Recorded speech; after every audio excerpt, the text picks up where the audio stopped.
Cara, eu gosto muito da ideia do programador, porque. Não do programador. Não sei se do programador, mas a ideia do jogo. Tá bom. Porque. É jogo você manja, né? Pô? Não, é porque. Puta, mas é porque. Puta merda. Eu já critiquei minha própria ideia. Mas vamos lá, vamos lá. Espírito crítico tá funcionando, né? Vamos lá. Ó, eu gosto da ideia que Deus, ele é a origem de onde sai todas. Ele é a regra de tudo, né? Então, ele não é que Deus é o programador, ele é a regra. Ele é por isso, é por causa dele que existe a gravidade, não porque ele quis que tivesse gravidade, é porque ele é a gravidade, manja? A gente surgiu aqui nesse planeta não porque foi uma vontade deliberada, mas porque as regras, em algum momento, desde o Big Bang, pelo determinismo das coisas, estava desenhado que haveria vida nesse cantinho do universo, e Deus é essa possibilidade. Deus quando houve o Big Bang, ele é o determinismo que nos trouxe até esse momento aqui. Manja? No que você acabou de me dizer, não é isso. Deus, as coisas existem pela vontade de Deus. Foi programado antes. E não por extensão dele. Não. Né? Não é o que a Bíblia ensina também. O que tu estudou te Sim. fez chegar na posição que você tá. Sim. Eu não estudei, eu só fico olhando as coisas, trocando ideia com os caras e fazendo a média das ideias. Tá bom. Vamos lá. O que te convenceu que não é assim que nem eu tô pensando? Então, essa posição que você falou é o teísmo. Você achar que Deus existe, mas ele deu um peteleco no universo e as coisas foram acontecendo. Não tem como ter acontecido assim, né? É impossível, porque você pega o DNA ele tem uma complexidade mínima, né? Todo código de programação, e o DNA é um código de programação muito complexo, só foi decodificado nos anos 2000, né? Com Craig Venter lá, com a Acelera Genomics. Ele é altamente complexo. Se você tira uma letrinha, você destrói todos aqueles bilhões de códigos e você tem uma complexidade mínima. Ele só pode começar já sendo muito complexo. Então, não existe... Se o DNA é um código de programação, e todo código de programação tem que ter um programador, o DNA também teve que ser programado. É uma questão intuitiva. Não tem como os aminoácidos evoluírem para uma proteína evoluir para um DNA. Isso é impossível. Não tem como isso acontecer aleatoriamente. Precisou ser programado. Não só o DNA, mas o próprio universo como um todo. Né? A realidade como tal, as regras da física, as proporções da física quântica, as regrinhas, né, do mundo subatômico, elas foram estabelecidas antes para que esse sistema pudesse rodar depois. Aleatoriamente é impossível isso acontecer. A probabilidade é 10 vezes a menos 1 bilhão. Repete essa aí. Teve uma base construída para o resto rodar em cima? Isso, claro, teve que ter, pô. O mundo só... Sem espaço e tempo não tem um universo. Tá. Então, o espaço e tempo teve que ser estabelecido antes. Né? Sem as proporções matemáticas geométricas, não tem espaço. Por isso que a geometria é tão importante para a física quântica. Você vai estudar supersimetria e tal. Por quê? Todas essas proporções geométricas, elas existem antes para garantir que o universo consiga funcionar. Entendeu? A lei da termodinâmica e por aí vai. Isso tem que vir antes. Então, tem um pré-requisito para o universo rodar e tem um pré-requisito para a vida existir. E isso é uma programação. Eu tô falando, minha leitura, minha interpretação. E a gente tá posso só estar trocando errado. uma ideia. Não, eu tô falando para quem tá ouvindo, não achar que eu tô dando aulinha. Tá bom. Eu tô falando a minha opinião, cada um tem a sua, é igual nariz e glúteo. Tem a minha, pô. Ou que... Tá bom. E eu sempre falo, pode ser mentira, tudo que eu tô crendo, mas é uma mentira bem fundamentada pra caraca. Quando tu olha pras coisas que... pro Artemis, por exemplo. Sei. E pra coisas mais incríveis, como o James Webb. Tá bom. E pra vastidão do universo. Sim. E pro buraco negro, que talvez seja a coisa mais... estranha. Que a gente já teve notícia, né? Existem defeitos no universo? Um buraco negro é um defeito? Não, defeito eu quero dizer... mas desordem. Deus errou? O caos. Não. Não é que ele errou, mas... Deus tá prestando atenção só em nós? Não, é porque quando o homem peca, isso gera um fork na programação. E a programação começa a ser demolida, degradada. Você vai começando a destruir o código, entendeu? Entrou um vírus ali, ou entrou um hacker e começou a hackear tudo, meu irmão. Foi quando o homem deu essa brecha. E quando o Lúcifer cai, porque o Lúcifer é um programador que estava junto com Deus também programando, entendeu? Por isso que em algumas sociedades e grupos ele é chamado de o grande arquiteto do universo. Só que eu costumo dizer que o arquiteto não é o dono da obra, ele é contratado pelo dono da obra para fazer o projeto arquitetônico, né? Entendeu? Quem manda é quem bota a grana na parada. Você tem um engenheiro. Grande arquiteto, mas os anjos não tiveram nenhum tipo de interferência. Segundo o que eu sei do Gênesis, os anjos não tiveram nenhum tipo de interferência. Eles até tiveram, né? Eu creio, né? Pode ser até uma heresia para alguns cristãos ou para outros, né? Mas Jó vai falar, né? Quando Deus criava o mundo, as estrelas da alva juntas alegremente cantavam e todos os filhos de Deus rejubilavam. Ou seja, o mundo foi criado através de um canto coral. Porque a gente sabe que ondas, vibrações sonoras, elas podem ser traduzidas em formas e estruturas. Então, através da música de um coral que foi feito ali em conjunto entre Deus e os anjos... Tu leu Silmarillion, né? Lógico. Eu li Silmarillion e Tolkien leu a Bíblia e entendeu o que foi isso, pô. Não é não? Antes do Tolkien veio a Bíblia, pô. Verdade. Entendeu? Então, foi criado assim. E você vê várias vezes Deus... Tolkien que era cristão, inclusive, né? Claro, era católico, né? E o C.S. Lewis, que foi evangelizado por ele, acabou virando protestante, né? Então era duplinha. Eu achei que era o contrário, cara. Não. Eu achei que o C.S. Lewis que tivesse catequizado Não, Tolkien. não, foi ao contrário. Só que o C.S. Lewis não virou católico, virou protestante, né? Tá. Teve uma divisãozinha ali, mas os caras sempre foram chapa, né? Aham. Dois monstros também, né? Dois gênios, uma patente Então em Jó há uma menção a uma criação musical, então. E uma participação, né, dos anjos. Não que os anjos ajudaram na criação, porque a criação toda é Jesus falando e as coisas sendo criadas. Mas várias vezes Deus fala, desçamos, façamos um homem. Então ele, no mínimo, é o Pai, o Filho e o Espírito Santo. Aham. Mas pode ser também com os anjos ali, tipo servente de pedreiro, né? Você não... Por exemplo, um filme. Um filme é feito por quem recebe o crédito pelo filme é o diretor. Mas nos créditos você vê uma multidão de pessoas que trabalhou. Quem fez todo o projeto é o diretor, mas tem uma galera que trouxe o cimento, trouxe ali entendeu? A pedra. Entendeu? É um bom jeito de enxergar mesmo. Entendi. Então, o Lúcifer, ele entende essa parte da estrutura do código de programação. Ele conhece o mainframe do universo. Então, por isso que ele conseguiu até escapar da prisão na qual ele foi colocado. Porque ele cria um fork, ele hackeia o sistema, ele reescreve o próprio código. Ele encontrou os caminhos para você burlar as regras desse programa, né? Jesus, quando acontece um milagre, isso é uma vontade expressa de Deus ou é um resultado das regras? Por exemplo... É um resultado, tá dentro das regras. O cara que a gente já ouviu falar várias vezes de um câncer que foi curado milagrosamente. Eu já vi várias vezes. Várias vezes. Já orei por pessoa, tive essa experiência.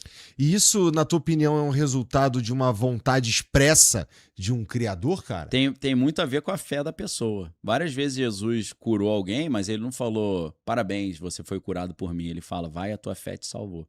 Então tem a ver muito com a fé da pessoa também. Quem crê verá a glória de Deus, né? Se a pessoa exercita essa fé, ela se abre para o código ser reescrito nela. Mas, Daniel, se eu entendi alguma coisa das nossas conversas até hoje... Tá bom. Eu acho que entendi algumas coisas, mas uma delas é que vou chamar de poder, tá bom, pode ser acessado, da fé eu tô dizendo, tá bom, ou da mente sobre a matéria, tá, pode ser acessado não necessariamente por meios divinos. Lógico. Né? Tem várias camadas de você hackear o código. Várias maneiras de você fazer isso. Ou seja, dá para eu transformar água em vinho usando... Uma mediunidade? Não. Sim, Dá para eu remover um câncer pra gente trazer mais pra contemporaneidade. Tá. Remover um câncer. Sem depender da Pela- interferência divina? Não, pela fé, usando como canal a fé no santo, em Jesus, em Deus. Sei.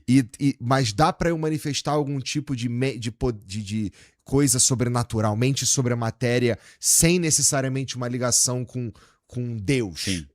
Tá? Eu creio que sim. Isso é Porque interessante. dependendo da maneira como você pensa, no seu otimismo, né, da sua esperança, você até muda a maneira como o seu corpo está funcionando. Então você melhora o seu sistema imunológico e tal, você se abre a ser curado mais facilmente. Enquanto se o cara estiver hiper triste e pessimista, arrebenta com o sistema, vai dormir mal e a tendência de piorar é maior. E aí, nesse sentido, isso como é que pode isso funcionar? Porque Tá.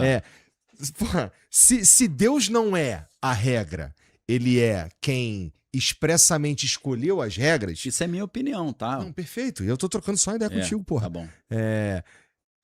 Como é que pode, então? Como é que você enxerga a possibilidade de um cara que ele não é conectado com o divino, mas ele tem acesso aos milagres do mundo espiritual apenas com a mente sobre a matéria, né?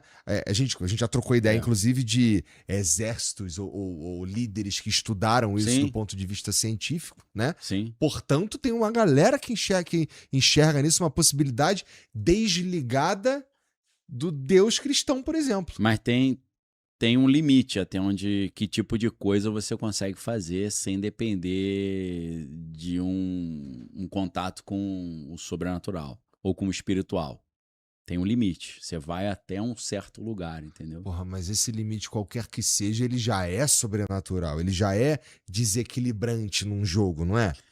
Ele é, então, assim, existem exercícios que o cara vai conseguir fazer no Oriente, né? É comum isso, que o cara vai conseguir ter um controle muito maior até sobre o batimento cardíaco. Pô, o cara reduz o batimento cardíaco, ele consegue, vamos supor que ele consegue jogar mais sangue para uma área do corpo que está precisando de mais sangue, desinflamar uma área. Então existe um limite. Agora tem coisas assim que o cara não vai conseguir fazer, né, meu irmão? Porra, mas isso aí já é sensacional. Já é legal pra caramba. Agora, vamos supor que hoje tem estudos da Universidade de Princeton que dizem que os cérebros se conectam e através dessa conexão eu consigo acessar seu pensamento e de repente eu te falo uma parada que ninguém sabe. Que só você sabe porque o meu cérebro conectou com o teu. Então, até aí você não tá meio que dependendo de Deus pra fazer isso. Nem dos anjos, dos demônios. Sim, né? sim. Verdade. E aí a gente... Isso daí tem a ver com aquela lenda da glândula pineal? Também, mas a pineal já é mais a conexão do corpo com o espírito. A gente já tá indo mais pra você subir de nível, entendeu? É tipo assim, cara, eu posso andar daqui até o Rio de Janeiro, mas andando daqui até o Rio de Janeiro eu não vou conseguir fazer isso em 4 horas. 4 horas eu teria que usar uma tecnologia, que é um avião, um carro, uma moto. No espiritual vai assim também. Tem coisa que não dá pra fazer sem você subir esse nível. Entendeu? Tá. E pra subir esse nível... Cara, aí são outros exercícios espirituais que você tem que fazer. As coisas têm preço Tudo no tem mundo preço. espiritual? Tudo tem preço. Tudo, Tá bom. Tudo. É um comércio ferrenho. Tem máfia, tem corrupção, tem maracutaia, tem tudo. Gambiarra, enganação, puxada de tapete, facada nas costas. Tem gente que tem coisa boa, que o cara entrega a vida pra salvar o outro sem precisar fazer isso. Tudo que tem aqui tem lá, meu irmão. Até tigrinho deve ter lá, né? Mas se ele... Não, por isso eu quero dizer assim, ó. Você como um pastor, tu vai falar assim, Jesus pagou... Aí você já percebeu que eu sou um pastor meio um pouco diferente do Sim, resto, mas né? eu falo a doutrina cristã prevê que o sangue de Cristo pagou pelos nossos pecados e se pela fé crer... como é que é? Não lembro. Quem crê e for batizado será salvo, quem não crê será condenado. Tem aquele outro que A salvação é pela graça por meio da fé, não vem de vós. Tem um outro que é assim, Deus em primeiro lugar e todas as outras coisas serão acrescentadas. Buscar assim. Primeiro o reino de Deus e a sua justiça, e as demais coisas serão acrescentadas. Então, nesse sentido, buscar primeiro o reino de Deus e a sua justiça e todas as coisas serão acrescentadas, me parece que o preço tá, de certa forma, pago, que seguir essa doutrina O preço da salvação, da Jesus já pagou. salvação, Jesus já pagou. Tá não sei o pago. quê. E aí, se De tudo outras tem, coisas, não. se tudo tem um preço, Tudo. No mundo espiritual. isso, no mundo espiritual, se tudo tem um preço no mundo espiritual, E a moeda é o sangue, geralmente, ou a vida. Jesus pagou com o sangue e com a vida dele. O que exatamente Jesus pagou? Vamos Sim. lá. Eu posso fazer. O que eu posso fazer tipo, com o crédito que Jesus me deu? Eu posso fazer. Que tipo de vacilo. Não é bem essa palavra, caralho. Desculpa, Deus. Deixa eu pensar. Jesus morreu para me salvar. Sim. Para eu ser salvo pelo sacrifício de Quer Jesus. dizer, eu não sei se ele morreu para te salvar, não, hein? Ah, é? Nem para me salvar. Porque tem um versículo que fala: Jesus morreu para a salvação de muitos. Não foi de todos. Ou seja, pode Na verdade, ser. não, na verdade, pode ser interpretado assim: ele morreu para salvar todo mundo, mas nem todo mundo vai querer. Desculpa te interromper aí. Não, mas aí, então, se isso tá pago, e o cara que ele não tá nessa parada, mas ele tá, por exemplo, ele quer uma... O cara que tá na igreja aí, ele quer um resultado financeiro, por exemplo, ou um resultado de alguma coisa, ele vai lá com muita fé e ele ora pra se curar de uma doença, não sei o quê. Sei.